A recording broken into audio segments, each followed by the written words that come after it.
When the mind's narratives seem oppressive, it's good to think about the Buddha on the night of his awakening.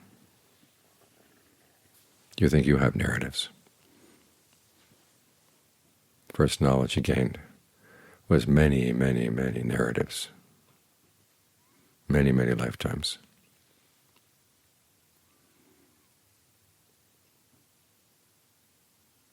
And he could have dwelled on the details. But seeing the huge number, he began to reduce things to their common terms. With each lifetime he had an appearance, and he had some food, and he had this or that experience of pleasure or pain, and then he died. That's it. Eating, pleasure, pain, die. Then you come back again for more eating, pleasure, pain, die. But his appearances and his pleasures and pains varied from life to life quite radically, from the very high levels of heaven down to the lower levels of hell.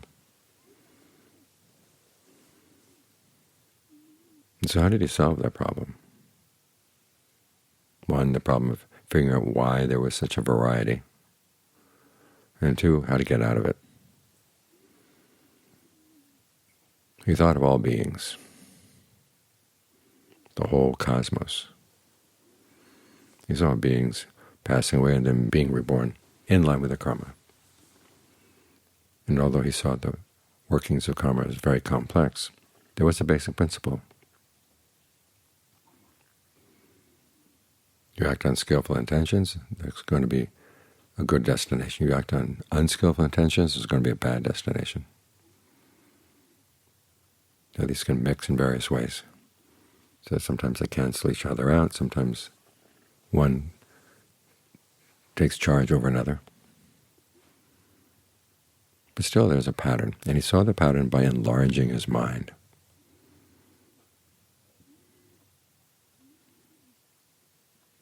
It was because he enlarged his mind, then he was able to focus in on what was going on in the present moment without dragging all the narratives in.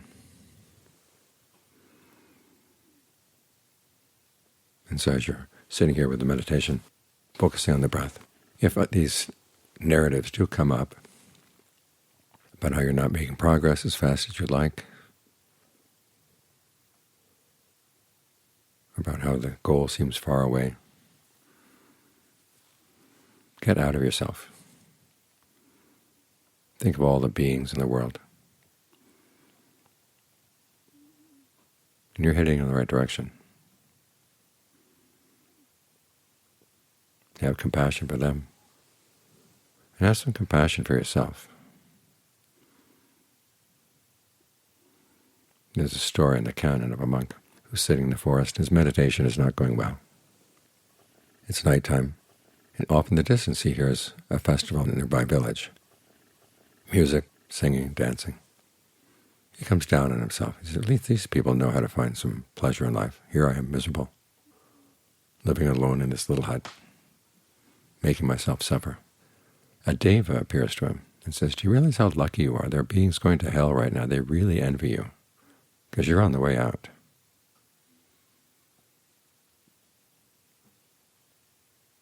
So again, you have to get out of your echo chamber inside by thinking of other beings.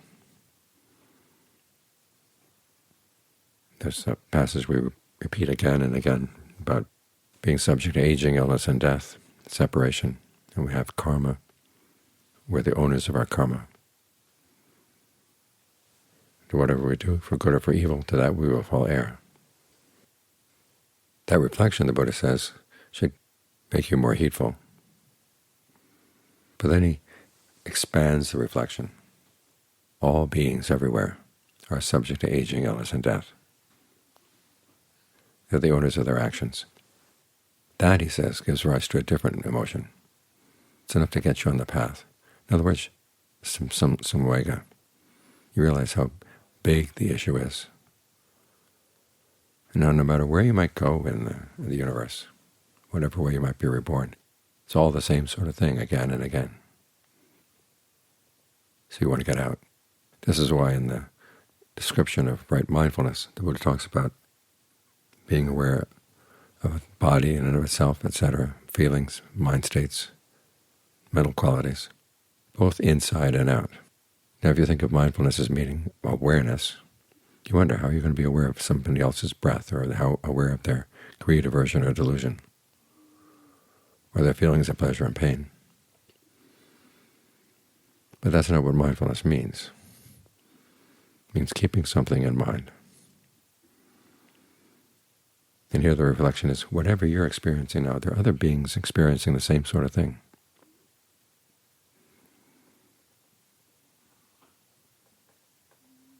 So on the one hand, you're not in a miserable situation vis-a-vis other beings. But if you sit here thinking about where you would like to be or who you would like to be, you're going to run into the same sort of thing again and again.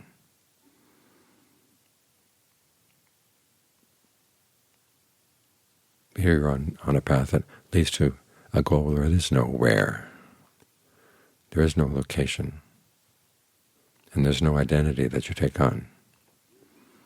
In other words, it's totally unlimited, even free of the limitations of things that basic.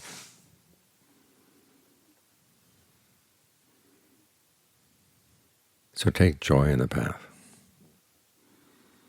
And as for the voices that come in about this, that, or the other person, or this, that, or the other event, try to get them in a larger perspective. You've been through worse. You've been through better.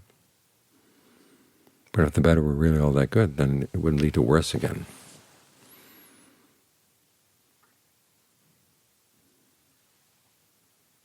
You're on the path out. And it's a good path to be on.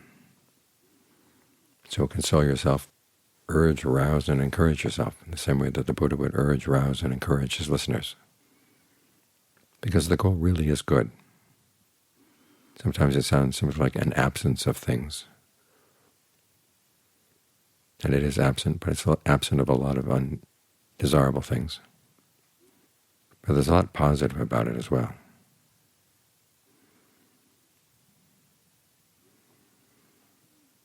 And whether you get there fast or slow, in this lifetime or some future lifetime, the important thing is that you stay on the path. This is one of the reasons why we develop mindfulness, is so we don't change our minds. We do have this problem. The mind is so quick to change direction. You can't say that it's innately good or innately bad, but it is innately changeable. But even that innateness is something that can be trained and tamed, brought under control. So you develop mindfulness, alertness, so you can catch yourself in time.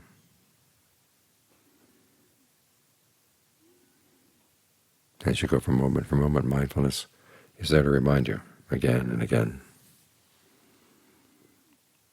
to be alert, to focus on what's skillful and what's not skillful, and try to understand these things so you can really develop what's skillful, abandon what's unskillful. It's good work.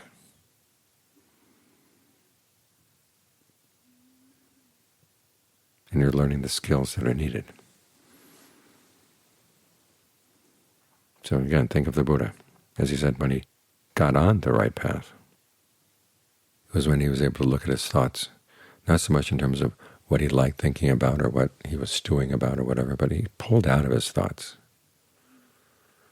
He looked at them as causal processes. Where does this thought come from? Where does it lead? If it leads in a bad direction, why think it? You have so many other choices of things you could think about. Why do you focus on things that pull you down?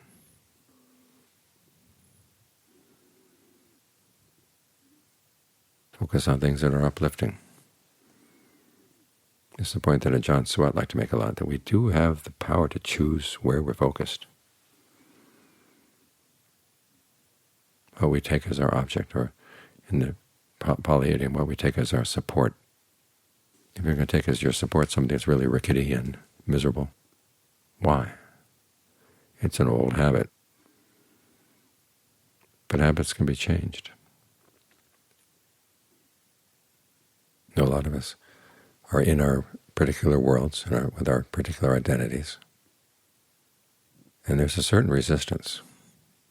this is who I am, this is the world in which I live, I don't want to change it. It's like that woman who came here one time and was talking about how she had had an experience of oneness. And then she turned to me and said, I don't want you to take that away from me. I said, I have no desire to take it away from you, but I just want you to know there's something better. And it's only when you see the drawbacks of what you think is really good, that's when you're open to what's something better. But then again, there are many times when even when you see the drawbacks, you just can't let go. Like that poor man in the sutta who has a little house. It's not the best sort of house. An ugly wife, an ugly bed to sleep on, uncomfortable bed to sleep on, an ugly little pot with just a few pumpkin seeds. But he can't let it go. And part of it is an unwillingness to leave what you already have, for fear that you'll have nothing. And the other is a lack of imagination. So imagination can be used on the path, and its important use is thinking about not just yourself, but all beings. So you can get out of yourself and see that there are alternatives, there are other possibilities, other ways of thinking. And there are many other ways of thinking that are really good. So they're available to you, they're possible. So why choose something that's not?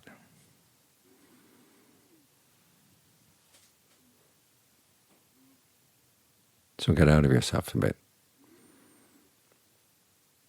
Ventilate your mind. And you'll be able to come to the present moment with a lot better attitude. And you'll see things you didn't see before.